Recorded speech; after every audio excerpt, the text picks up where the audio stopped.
Oke kawan, ketemu lagi. Kita langsung gas aja ke ceritanya ya. Besoknya kabar tentang Hiromi dan Makoto yang kena hajar sampai masuk rumah sakit pun menyebar di susuran. Semua merasa itu wajar karena melawan Bando yang punya jumlah pasukan lebih banyak, cuma dengan 3 orang saja sudah bisa dipastikan hasilnya. Tapi yang lebih mengejutkan adalah Senda juga kena hajar. Dan itu dilakukan oleh si murid pindahan berambut pirang, Boya Harumichi. Bando juga sangat kesal mendengar kabar itu. Yamasaki ngasih tahu kalau Boya Harumichi ini di hari pertama datang ke susuran telah mengajar Akutsu dan 4 temannya. Dan kemarin saat mengalahkan Naoki Senda dengan 1 pukulan saja, juga membuat orang-orang yang dibawa Senda lari ketakutan. Belum lagi isu tentang Boya ini juga mengalahkan Hiromi dan Makoto, juga dengan 1 pukulan saja. Bando terkejut mendengar hal itu. Yamasaki menyarankan agar mereka segera menjalankan rencana yang sudah dibuat. Menurut Yamasaki, Boya ini kuat, dan kalau dibiarkan, dia bisa jadi the next Rindaman. Bando malah tertawa lalu menyuruh Yamasaki membawa Boya menghadap dirinya buat diajak bergabung. Di tempat lain, ada Boya yang marah ke Yasuda karena dipaksa menengok Hiromi dan Makoto yang sedang dirawat di rumah sakit. Tapi pas ada perawat yang lewat, Boya langsung merayunya dengan beralasan sebagai pengunjung karena ada 2 sahabatnya yang lagi dirawat di sini. Sampai di kamar perawatan, mereka ketemu Honjo yang ngasih tahu kalau kedua orang ini lumayan parah cederanya, terutama Hiromi. Kepalanya dapat 7 jahitan dan gegar otak ringan. Honjo juga masih penasaran tentang siapa yang membawa Hiromi ke rumah sakit, karena info yang didapat, para perawat menemukan Hiromi pingsan di depan pintu rumah sakit. Dia sudah menyarankan ke Honjo buat sembunyi dulu, karena pasti Bando akan memburunya. Kok benar? Dan kalian berdua juga sebaiknya berhati-hati. Sorry sudah merepotkan kalian. Honjo pergi dan bilang ke Yasuda kalau dia akan cari tempat persembunyian. Sedangkan Boya Harumichi sedang merayu seorang perawat. Tak berapa lama terlihat Honjo yang pergi dengan sepeda motornya. Dan dari jendela atas ada Boya yang memperhatikannya. Di sebuah pinggiran sungai, ada Boya Harumichi yang nyuruh Yasuda buat beli jus. Tapi pas dimintai uang, dia malah ngomel dan bilang itu sebagai kompensasi karena Yasuda sudah menyuruhnya bolos dan menemani ke rumah sakit. Tapi baru beberapa saat, Boya dikejutkan sama Yasuda yang dilempar sampai menabrak punggungnya.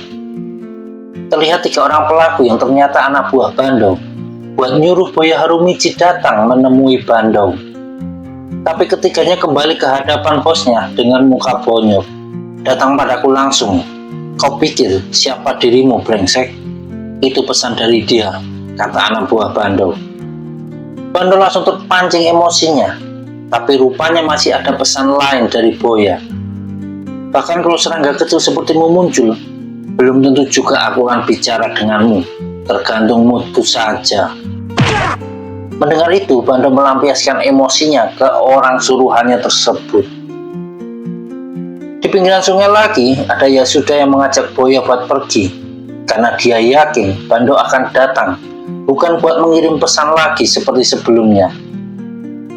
Seperti kata Honjo-san, kita harus sembunyi. Apa kau benar berpikir dia akan sembunyi? Tanya Boya. Menurut si rambut pirang ini, Honjo lagi mengintai Bando dan mencari kesempatan membalas.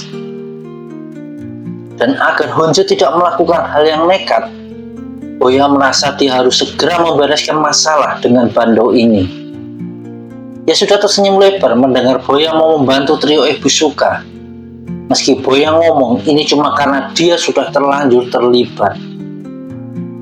Lalu ya sudah setuju buat pulang duluan, karena bagaimanapun dia tidak akan bisa banyak membantu, malahan akan jadi beban saja. Lalu dia pergi sambil bilang akan mengabari Hiromi dan Makoto tentang ini. Woi, nggak perlu kasih tahu mereka, seru Boya. Tapi pas Yasuda sedang berdiri di atas jembatan, tahu-tahu ada Yamasaki di belakangnya, hendak memukul pakai pipa besi. "Yasu, di belakangmu!" teriak Boya. Tapi terlambat, Yasuda dipukul dan jatuh ke bawah jembatan. Boya segera menghampiri Yasuda yang meski kepalanya berdarah, tapi masih sadar. Lalu muncul Bando di situ, sama beberapa anak buahnya. "Seperti katamu, aku datang langsung. Tapi bukan buat diskusi," kata Bando. Bando menggendong Yasuda di punggungnya dan menyuruh bertahan karena Boya akan membawanya ke rumah sakit. Bersamaan dengan itu, Bando menyuruh rombongannya menyerang. Boya juga maju berniat menerobos. Meski sambil menggendong Yasuda, tetap saja Boya bisa menghajar orang-orangnya Bando. Tapi pas dia hampir berhasil menerobos, muncul Yamasaki yang berniat menghantam mereka dengan pipa besi lagi. Tidak sempat menghindar, Boya menggunakan kepalanya buat menahan serangan Yamasaki itu. Lalu menangkap pipa besi dengan tangan kanannya. "Kau yang memukul Yasuda, akan kuingat mukamu." Lalu Boya mendorong Yamasaki mundur dan lari dengan kencang, menjatuhkan satu pengendara motor yang lewat. Dengan semena-mena dia kendarai motor itu buat ke rumah sakit. Bando meneriakinya, "Kau tidak akan bisa lolos. Katakan itu juga ke Honjo." Boya Harumichi berhenti sebentar. "Lain kali aku yang akan mendatangimu. Bersiaplah." Lalu dia segera pergi dari situ. Yamasaki mendekat ke arah Bando. "Kita harus menghancurkan orang itu, bagaimanapun caranya." Setelah memastikan dia sudah dirawat, Boya Harumichi berjalan pergi dengan ekspresi muka yang serius. Dia berpapasan dengan Rindamen yang memperhatikannya pergi menjauh. Beberapa hari kemudian, banyak murid susulan yang berkeliaran di stasiun. Mereka disuruh sama Bando buat mencari keberadaan Boya, yang ternyata dia sudah menghajar anak buah Bando secara gerilya. Total 30 orang dalam 3 hari belakangan ini. Di susulan juga, orang-orang lagi membicarakan tentang faksi Bando yang satu persatu dikalahkan sama si murid pindahan. Bahkan ada satu orang yang mengejek Bando pas dia ketemu di lorong sekolahan. "Kayaknya jumlah anggota faksimu berguguran ya, gara-gara seorang anak kelas 2. Lebih baik kau waspada. Jangan lupa, faksi di susulan bukan cuma milikmu saja." Bando tidak menjawab, tapi langsung menendang orang itu. Dan tak diduga, melemparnya keluar jendela, padahal mereka ada di lantai 3. Beruntung orang itu jatuh di tanaman rimbun. Kalau tidak, besar kemungkinan dia game over. Bando menengok ke rombongan orang barusan. "Setelah aku selesai dengan masalah ini, kalian targetku berikutnya. Bersiaplah." Orang-orang Bando melaporkan kalau mereka belum juga menemukan keberadaan Boya. Apalagi karena dia orang baru di sini, jadi tidak ada yang tahu di mana Boya tinggal. Bando bertanya di mana Yamasaki, yang dijawab kalau Yamasaki tadi pergi ke stasiun dan sekarang belum kembali. Tapi di tempat lain, Yamasaki ternyata lagi ketemu sama Senda, yang bilang kalau dia tidak akan menemui Yamasaki dan Bando untuk beberapa waktu ke depan. Lalu pas Senda sudah pergi, Yamasaki memikirkan pesan dari temannya itu. "Kita sudah berteman sejak kecil, jadi ku kasih satu nasihat. Lupakan tentang orang itu, dia terlalu kuat. Aku cuma kena satu tinju, tapi satu pukulan itu menyadarkan kalau aku bukan apa-apa baginya." "Aku paham ya Yamasaki, kita telah menyinggung orang yang tidak seharusnya kita jadikan musuh." Selagi Yamasaki berjalan pergi, dia melihat ada Boya Harumichi di jembatan dan sedang berjalan ke arahnya. Spontan Yamasaki langsung berniat kabur, dan Boya yang ingin mengejar malah terpleset dan jatuh di tangga. Orang-orang Yamasaki ngasih tahu tentang itu, dan langsung dia menyuruh mereka menghajar Boya. Tapi dia sendiri tetap berlari pergi. Sepertinya Yamasaki sudah jiper sama Boya Harumichi. Setelah berlari cukup jauh, Yamasaki berhenti dengan napas ngos-ngosan. Dia merasa lega dan berpikir sudah selamat. Tapi ada mobil box lewat, dan di situ Boya Harumichi bergantung di bagian belakang mobil tersebut. Boya melompat turun dan langsung menerjang ke arah Yamasaki. Teman Bando itu tidak sempat bereaksi karena terkejut, dan sebuah pukulan keras menghajar mukanya. Yamasaki terlempar jauh dan membentur jalan dengan keras. Boya membopong Yamasaki yang pingsan dan membawanya pergi dari situ. Di sekolah susuran, anak buah Bando melaporkan kalau Yamasaki sudah kena hajar. Begitupun orang-orang lainnya. Kini faksi Bando cuma tersisa sedikit jumlahnya.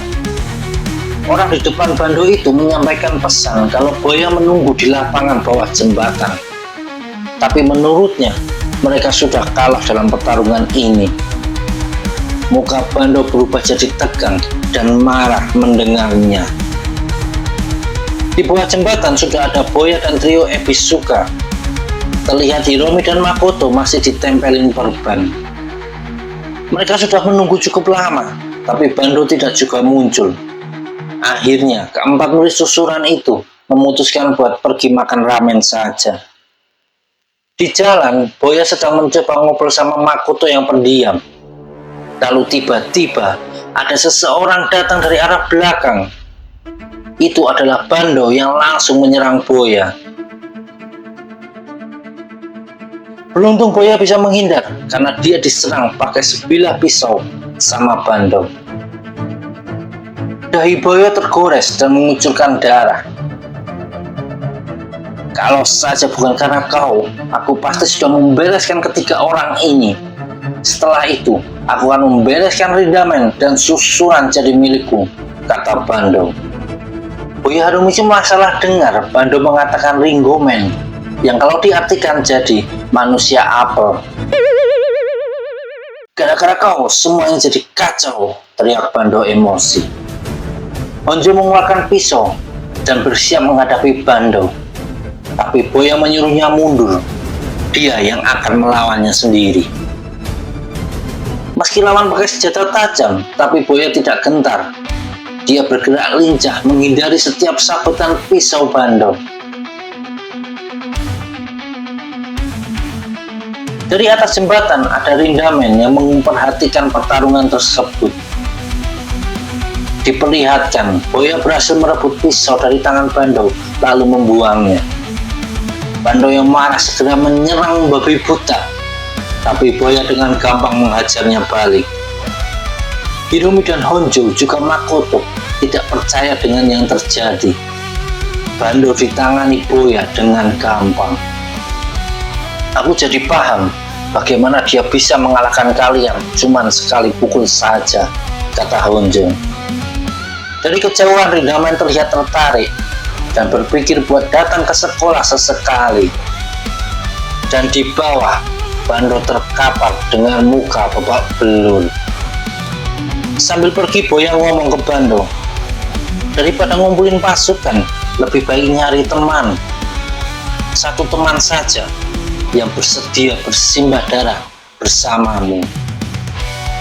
Bando cuma bisa terbaring lemah. Badannya terasa sakit semua. Aspalnya terasa nyaman, dingin, tapi nyaman. Geman Bando lemah. Hari-hari berikutnya, susuran riuh sama obrolan tentang hancurnya faksi Bando di tangan satu orang saja. Juga dipercaya kalau Boya dan trio Ebisuka sudah jadi satu kelompok. Bahkan karena Boya mengalahkan Bando, yang sedikit lagi bisa menguasai susuran, mereka jadi mengira kalau sekarang Boya Harumichi akan mengincar tahta tertinggi di susuran. Tidak akan ada yang berani menantang Boya Harumichi. Lalu kemudian mereka melihat kemunculan seseorang yang mengagetkan. Di situ mereka baru ingat kalau susuran saat ini punya monster yang tidak terkalahkan. Yang mereka pikir bahkan Boya Harumichi pun tidak akan bisa mengalahkannya, yaitu Rindamen. Kebetulan juga ya sudah lagi ngomongin tentang Rindamen sama Boya Harumichi yang sekali lagi mah terdengar olehnya Ringomen. Rindamen ku bilang, bukan Ringomen. Pokoknya jangan pernah melawan orang itu. Bahkan ya sudah bilang kalau ada rumor Rindamen pernah membunuh orang. Tapi ya sudah tidak melanjutkan dan ngomel-ngomel karena ternyata mereka sedang ngobrol di toilet umum nungguin Boya Harumichi yang lagi mencret. Setelah mereka jalan pergi dari toilet, ya sudah masih saja mengingatkan Boya buat tidak cari ribut sama Rindamen. Boya terkekeh dengan wajah serius. Ya sudah jadi khawatir kalau temannya ini sedang berpikiran aneh-aneh. Tapi ternyata Boya cuma kembali ke toilet lagi. Pindah ke sekolah susuran. Ada Rindamen yang duduk di kelas dan murid lain tidak ada yang berani mendekat. Mereka masih saja ngomongin tentang siapa yang lebih kuat, Rindamen atau Boya Harumichi. Itu juga yang sedang disampaikan Honjo ke Hiromi dan Makoto. Kita tidak bisa mengingkari kalau itu topik yang menarik. Mengingat kita juga pernah coba melawan Rindamen dan malah dihajar balik. Jadi kita tahu mereka berdua ini sama-sama kuat, kata Honjo.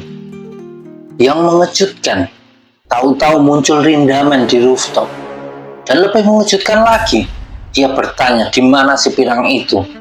Ketiganya langsung ambil sikap waspada. Apa maksudmu Boya? Tanya Hiromi. Rindamen baru ini tahu nama si pirang tersebut. Apa kalian anak buahnya? Tanya Rindamen. Dan langsung dijawab keras sama Honjo. Kami bukan anak buah siapapun. Lalu Rindamen berbalik pergi. Di situ Hiromi ingin bertanya tapi tidak jadi. Kayaknya Hiromi menduga kalau Rindamen yang menolongnya waktu itu. Tapi dia kembali ragu. Makoto nanya, kenapa Rindamen tahu tentang Boya? Bukannya menjawab, Honjo malah heran Makoto nanya duluan. Karena biasanya tidak pernah. Hiromi ngomong kalau Boya dan Rindamen tidak ada kemungkinan bertemu. Karena si Rindamen ini jarang banget masuk sekolah. Seperti sekarang, terlihat Rindamen sudah berjalan pergi dari sekolahan. Masih di dekat toilet umum, ada Yasuda yang membawakan obat mencret buat Boya. Tapi kali ini giliran Yasuda yang perutnya mules. Dan pas dia pengen ke toilet, Boya malah ngomel-ngomel karena mereka bisa terlambat lebih lama lagi ke sekolah.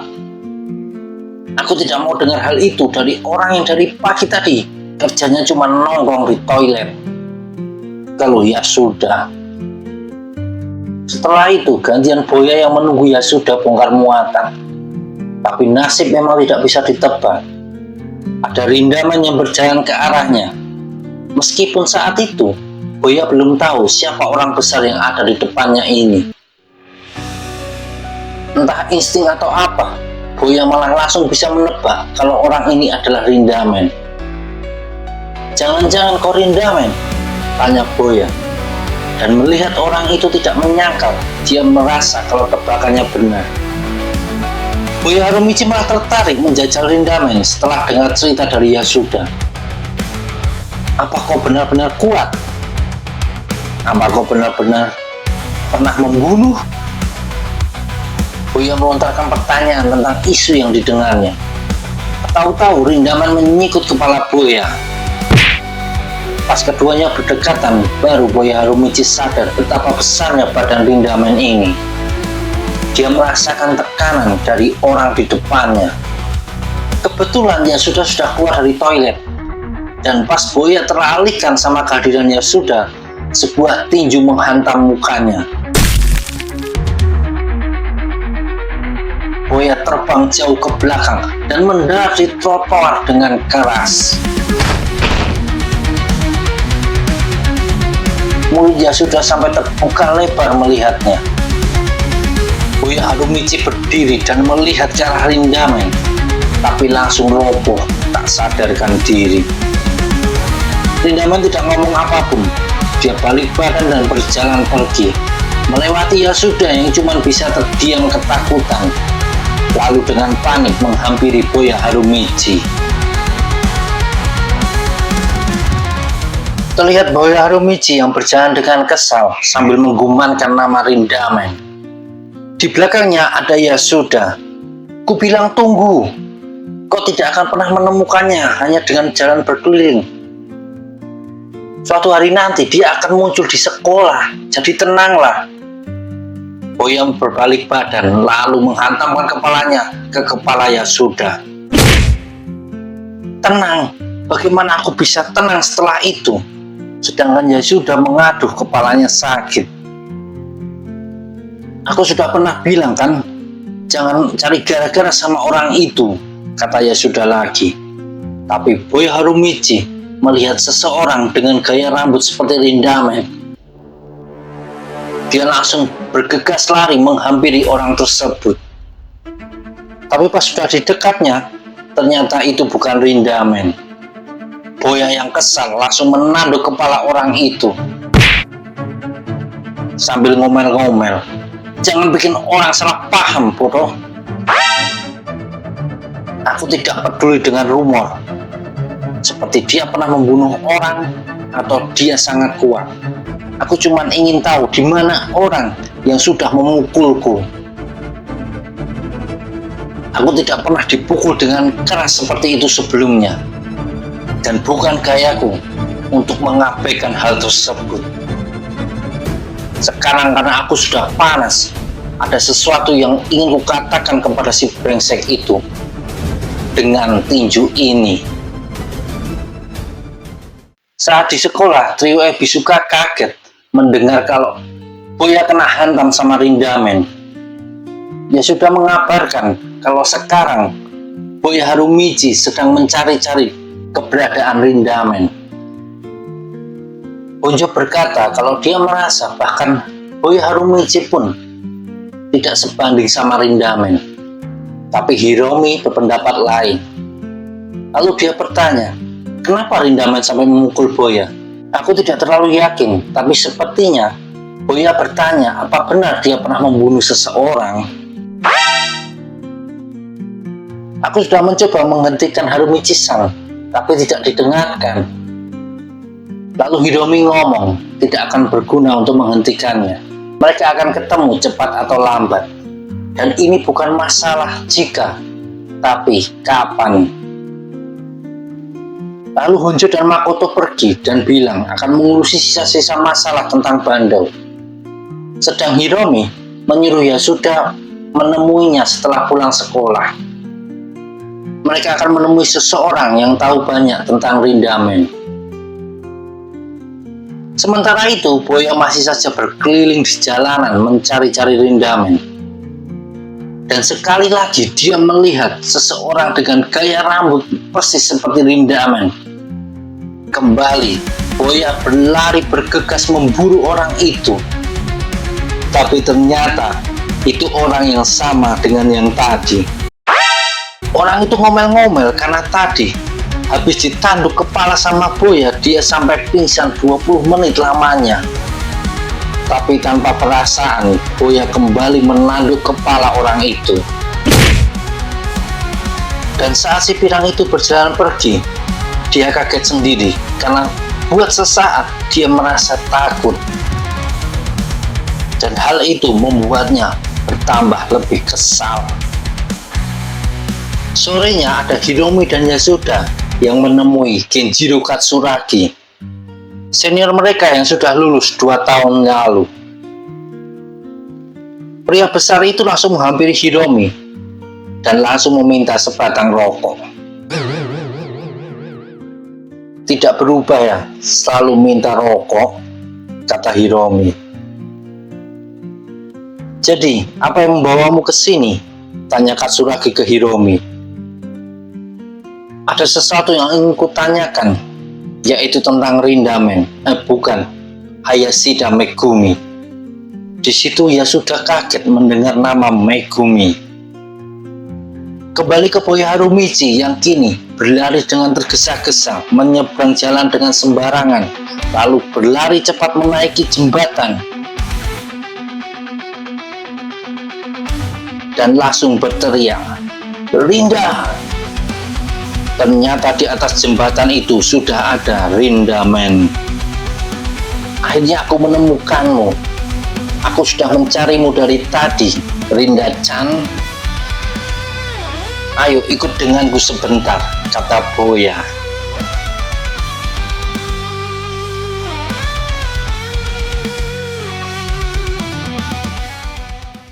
Oke semuanya, sampai di sini dulu ya. Kita lanjutkan lagi besok. Terima kasih yang udah selalu support. Dan yang baru mampir, jangan lupa di subscribe, like, dan komennya ya. Selalu tungguin video terbaru dari channel ini. Dan arigatou gozaimasu. Ora.